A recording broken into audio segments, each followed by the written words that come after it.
নমস্কার বন্ধুরা, মল্লিক বাড়ির রান্নাঘরে সকলকে স্বাগত। আজ আমি বানিয়ে দেখাবো মেথি শাক ভাজা। এই শীতের সিজনে বাজারে প্রচুর মেথি শাক পাওয়া যায়, আর সিজনের জিনিস খাওয়া খুবই ভালো শরীরের পক্ষে। আমি কিভাবে তৈরি করছি মেথি শাক আপনাদের সঙ্গে শেয়ার করছি আজকে। প্রথমে আমি কিছু মেথি শাক নিয়েছি। এখানে 2 আঁটি মেথি শাক আছে। ডগাগুলো কচি বলে আমি এই মাথাটা এরকম ভাবে কেটে নিলাম।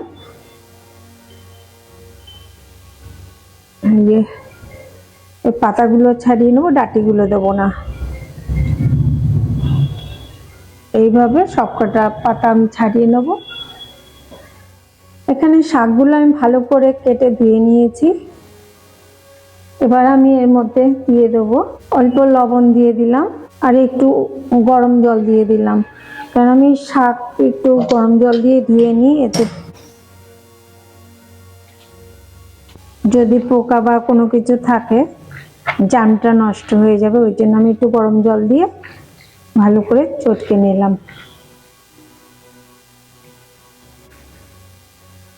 এবার আমি জল ঝরিয়ে নেব।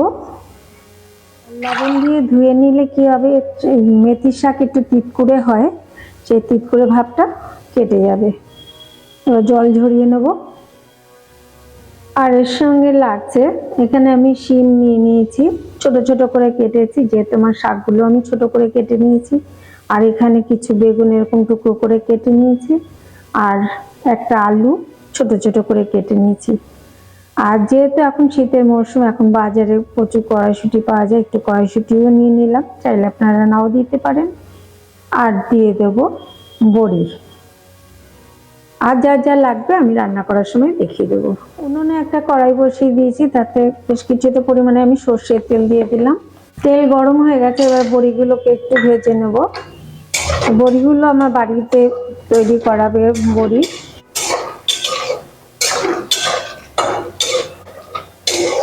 বড়িগুলো একটু লাল লাল করে ভেজে নিলাম। এবার এর মধ্যে আমি দিয়ে দেবো বেগুনগুলো, একটু ভেজে নেব।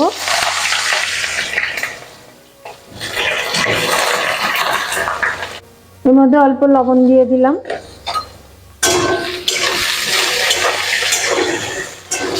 বেগুনগুলো একটু লাল লাল করে আমি ভেজে নিয়েছি, এবার তুলে নিলাম। এই তেলের মধ্যে দিয়ে দিলাম 2টো শুকনো লঙ্কা, আর দিয়ে দেবো কালো জিরে। এবার এর মধ্যে দিয়ে দেবো আলু আর শিম, দুটোই একসঙ্গে দিয়ে দিলাম। এখানে আমি ছোট ছোট করে কেটে নিয়েছি, চাইলে আপনারা একটু বড় মাপেরও কাটতে পারেন। এখানেও অল্প করে লবণ দিয়ে দিলাম।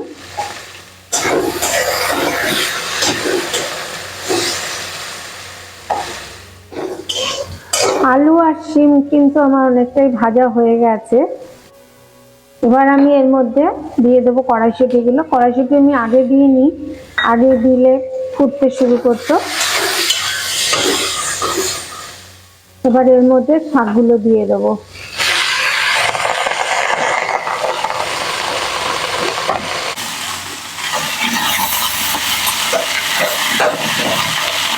ঢেকে দেবো। আঁচ কিন্তু এবার মিডিয়ামে দিয়ে করব।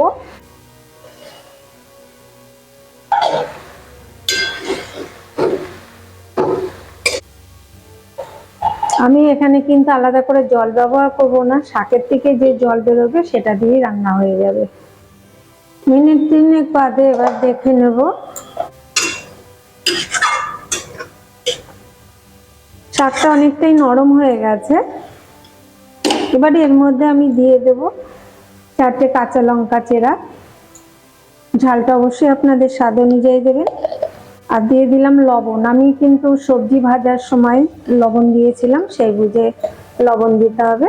আর দিয়ে দিলাম হলুদ।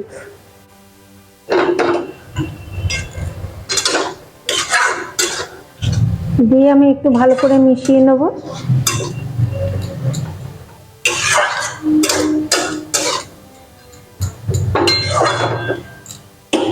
এবার আবারও একটু ঢেকে দেব।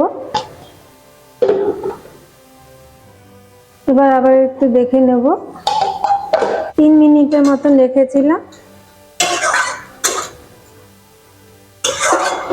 এই মেথির শাক একটু তিতকুড়ে, সেই জন্য এর মধ্যে দিয়ে দিলাম 1/2 চামচের মতন চিনি দিয়ে দিলাম, যাতে স্বাদটা ভালো হয়।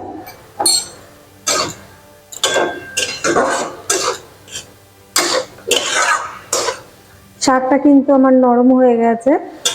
এবার আমি বারবার করে উল্টে পাল্টে দেবো, যতক্ষণ না এই শাকের জলটা শুকিয়ে যায় ততক্ষণ এভাবে নাড়িয়ে যাব।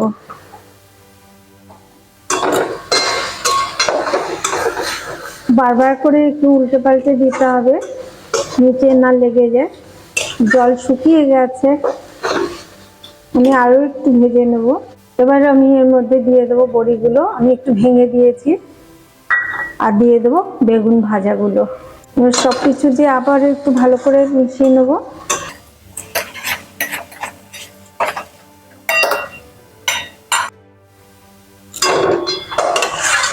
আরো 3-4 মিনিট ধরে আমি এরকম নাড়াচাড়া করে নিয়েছি। এবার আমি নামিয়ে নেব। তৈরি হয়ে গেল মেথি শাক ভাজা।